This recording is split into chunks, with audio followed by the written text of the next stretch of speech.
14 February 1689 एक पकडलेला राजा साखरदंडात उभा आहे. हजारो शत्रू सैनिकांनी वेढलेला छळ, अपमान, शरणागतीच्या बदल्यात जीवदानाची ऑफर, पण तो नकार देतो. तो धर्मांतरापेक्षा मृत्यू निवडतो, भीतीपेक्षा सन्मान निवडतो. ही फक्त एका राजाची कथा नाही, ही आहे छत्रपती संभाजी महाराज, इतिहासाने गैरसमज केलेल्या त्या योद्ध्याची कथा. संभाजी महाराज कोण होते? संभाजी महाराज हे छत्रपती शिवाजी महाराज, मराठा साम्राज्याचे संस्थापक, यांचे ज्येष्ठ पुत्र होते. 1657 साली पुरंदर किल्ल्यावर त्यांचा जन्म झाला. लहानपणापासूनच ते युद्धाच्या वातावरणात वाढले. वयाच्या अवघ्या 9व्या वर्षी त्यांना राजकीय तहाचा भाग म्हणून औरंगजेब याच्या मुघल दरबारात पाठवण्यात आले. लहानपणापासूनच त्यांनी राजकारण, विश्वासघात आणि सत्तेचे खेळ पाहिले. ते फक्त योद्धे नव्हते, ते अत्यंत विद्वान होते. त्यांना संस्कृत, फारसी आणि अनेक प्रादेशिक भाषा अवगत होत्या. त्यांनी बुधभूषणम हा संस्कृत ग्रंथही लिहिला. शिवाजी महाराजांच्या निधनानंतर 1680 मध्ये छत्रपती शिवाजी महाराजांचे निधन झाल्यानंतर मराठा साम्राज्यात अंतर्गत संघर्ष निर्माण झाला. काही मंत्र्यांनी त्यांच्या धाकट्या पुत्र राजाराम यांना गादीवर बसवण्याचा प्रयत्न केला, परंतु संभाजी महाराजांनी आपली क्षमता सिद्ध केली. त्यांनी सत्ता हाती घेतली. ते मराठा साम्राज्याचे दुसरे छत्रपती झाले आणि त्यानंतर सुरू झाला भारतीय इतिहासातील सर्वात कठीण काळांपैकी एक काळ. औरंगजेबाविरुद्ध युद्ध. औरंगजेब स्वतः प्रचंड मुघल सैन्यासह दख्खनमध्ये उतरला. त्याचे ध्येय काय होते? मराठा साम्राज्य पूर्णपणे नष्ट करणे. सलग 9 वर्षे 1680-1689 संभाजी महाराजांनी लढा दिला.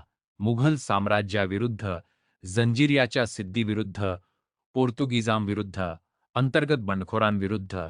मर्यादित साधनसामग्री असूनही त्यांनी कधीही शरणागती पत्करली नाही. त्यांनी अचानक हल्ले केले, गनिमी काव्याचा वापर केला, किल्ल्यांचे शूरपणे रक्षण केले. औरंगजेबाला सोपा विजय अपेक्षित होता, परंतु त्याला आयुष्यातील सर्वात कठीण युद्धाचा सामना करावा लागला. पकड आणि बलिदान. 1689 मध्ये संगमेश्वर येथे विश्वासघातामुळे संभाजी महाराज पकडले गेले. त्यांना औरंगजेबासमोर आणण्यात आले.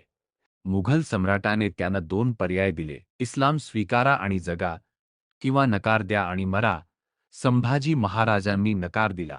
40 दिवस त्यांच्यावर अमानुष अत्याचार झाले, तरीही ते झुकले नाहीत. ते विनवणी केली नाही, ते धर्मांतर केले नाही.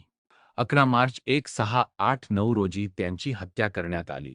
त्यांचे शरीर तुकडे करून नदीत फेकण्यात आले, पण त्यांचा आत्मा अखंड, अजिंक्य. त्यांच्याबद्दल गैरसमज का?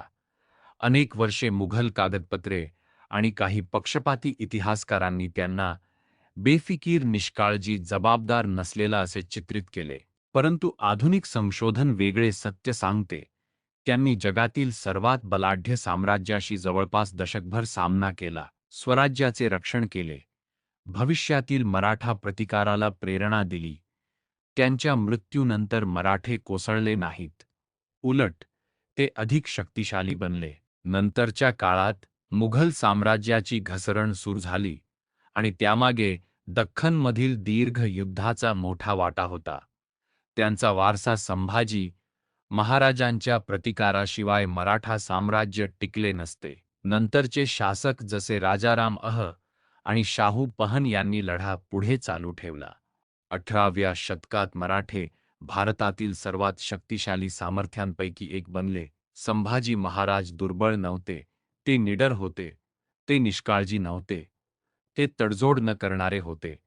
त्यांनी जीवनापेक्षा धर्म निवडला. इतिहास अनेकदा विजेत्यांनी लिहिला जातो, पण कधी-कधी खरे नायक ते असतात जे शरण जात नाहीत.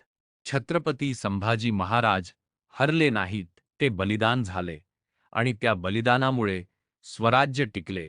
जय भवानी, जय शिवाजी.